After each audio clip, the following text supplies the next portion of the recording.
Indigo પર ડીજીસીએનું એક મોટું એક્શન લીધું છે અને ડીજીસીએ 5% શેડ્યુલ ઘટાડવાના આદેશ આપ્યા છે અને સમાચારની વધુ વિગત લઈશું અમારા સંવાદદાતા રોહન સિંહ આપણી સાથે જોડાઈ ગયા છે। जी रोहन जी, क्या अपडेट है?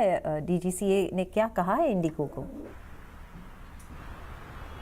जी, इंडिगो को लेकर ये पहला एक्शन है डीजीसीए की तरफ से जब से ये डिस्ट्रप्शन हुआ है और इंडिगो को कहा गया है कि वो अपना जो शेड्यूल है उसमें से 5% फ्लाइट्स जो हैं ये कम करे। विंटर शेड्यूल के लिए ये आदेश दिया गया है। इंडिगो को कहा गया है कि उन्हें नवंबर में लगभग 64,000 फ्लाइट उनको स्वीकृत की गई थी, लेकिन उसमें से वो लगभग 59,000 फ्लाइट्स ही उड़ा पाए, तो एफिशिएंसी नहीं कर पाए। साथ ही अगर एयरक्राफ्ट की एफिशिएंसी की बात करें तो अक्टूबर में 339 थी, नवंबर में 344 थी, तो वो भी पूरे एयरक्राफ्ट का यूटिलाइजेशन भी इनका नहीं हो रहा है। कैंसिलेशन काफी ज्यादा हुई थी, नवंबर में 900 से ज्यादा कैंसिलेशन हुई थी। तो इन्हीं सब का जो है ध्यान में रखते हुए डीजीसीए ने कहा है कि उन्हें अपनी 5% फ्लाइट को कम करना है। और ये 5% फ्लाइट कहाँ कम करना है? तो हाई फ्रीक्वेंसी हाई डिमांड जो रूट्स हैं, जहां ज्यादा फ्लाइट जाती हैं, दिल्ली मुंबई मेट्रो जैसे जो शहर है वहां पे, और कहाँ नहीं करने के लिए कहा गया है जहां वो सिंगल ऑपरेटर हैं, जहां उन्हीं की फ्लाइट जाती है, ताकि लोगों को भी दिक्कत कम हो। और वहां पे ये सारे जो कई सारे डिसीजंस लेने वाली है डीजीसीए, इसमें ये पहला डिसीजन है।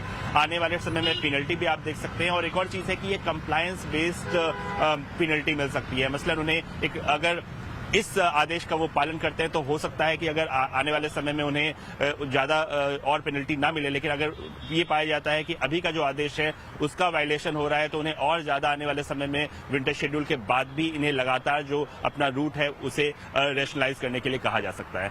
जी रोहन जी, जैसे कि आप हमारे साथ जुड़े हैं तो मैं एक एडवांटेज ले लूँगी। आपको पूछना चाहूँगी कि अभी कितना फ्लाइट स्केड्यूल प्रॉपर हुआ है, कितनी अभी दिक्कत है? क्योंकि जैसे हमने देखा कि 827 करोड़ जितना रिफ़ंड उन्होंने दे दिया है, तो रिफ़ंड की अभी क्या और देंगे? कैसा चल रहा है? कहाँ तक वो पहुँचे हैं? जी, अगर अभी की ताज़ा हालात की बात बताएं तो कल उन्होंने 1800 से थोड़ी ज़्यादा फ्लाइट्स जो हैं वो ऑपरेट की थी। आज उम्मीद है, आज इंडिगो की तरफ से कहा गया है कि वो 1900 से ज़्यादा फ्लाइट्स जो हैं वो ऑपरेट कर पाएंगे, हालांकि आखिरी फिगर आना भी बाकी है। एक चीज़ जो इम्प्रूवमेंट हुई है वो है इनका जो ऑन टाइम परफॉर्मेंस है। कभी वो 3.8 पहुंच चुका था, अब वो बढ़ के लगभग 85.7 जो लेटेस्ट फिगर है वो पहुंच चुका है।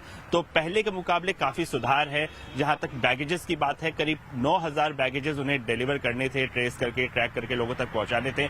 उसमें से उन्होंने 5,000 तो किए थे, बाकी 30 घंटे में उनका कहना है कि वो बाकी कर लेंगे। साथ ही रिफंड उन्होंने कहा है कि लगभग 850 करोड़ तक के रिफंड उन्होंने कर दिए हैं। लेकिन अगर आज की ताजा हालात की बात बताएं, सुबह से अब तक लगभग 250-300 के करीब फ्लाइट्स कैंसिल हुई हैं दिल्ली, मुंबई, बेंगलुरु, हैदराबाद जैसे एयरपोर्ट पे।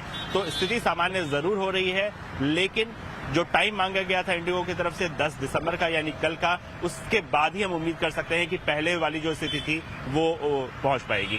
जी, और जैसे आपने कहा कि 5% शेड्यूल कम करने को कहा है रोहन जी, उसमें कैसे कवर अप करेंगे? क्योंकि ये हाई मेट्रो सिटीज़ में होंगे, टियर 1 में होगा और वहाँ सबसे ज़्यादा फ्लाई जोन होता है।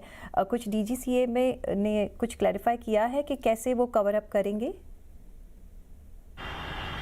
जी, आमतौर पे ये होता है कि अगर आप किसी एयरलाइन से उनका रूट लेते हो तो बाद में उसे बाकी जो एयरलाइंस है उन्हें ऑफर किया जाता है कि अगर आप ऑपरेट इसे करना चाहो तो आप इसे ऑपरेट कर सकते हो। तो पहला जो स्टेप होगा इंडिगो की तरफ से वो है एक रिवाइज शेड्यूल देना। उन्हें ये कहना कि हम इस रूट पे जो है अपनी फ्लाइट्स को कर्टेल कर रहे हैं। उसके बाद उन्हीं रूट्स को, उन्हीं फ्लाइट्स को आप बाकी जो एयरलाइंस है उन्हें ऑफर करोगे कि अगर आप इस पे उड़ाना चाहते हो तो आप इस पे उड़ा सकते हो। और अगर ऐसा नहीं होता है तो जो अगला शेड्यूल आता है, मसलन अभी विंटर शेड्यूल चल रहा है, इसके बाद अगला समर शेड्यूल आएगा, तो उसमें हम एक रिवाइज लिस्ट देख सकते हैं जिसमें या तो ओवरऑल जो नंबर ऑफ फ्लाइट्स हैं वो कम हो जाएंगी, या अगर बाकी एयरलाइंस उसे लेने को तैयार होंगी तो उसे बाकी एयरलाइंस को एलोकेट कर दिया जाएगा। जी रोहन जी, ये सब जानकारी के लिए बहुत शुक्रिया। आई थिंक हमको रेडी रहना पड़ेगा जो फ्लाई करते हैं कि थोड़ा ज़्यादा हमको पेमेंट की तैयारी रखनी पड़ेगी, जैसे शॉर्टेज अगर आगे आ सकती है तो। बहुत शुक्रिया आपका हमारे साथ जुड़ने के लिए।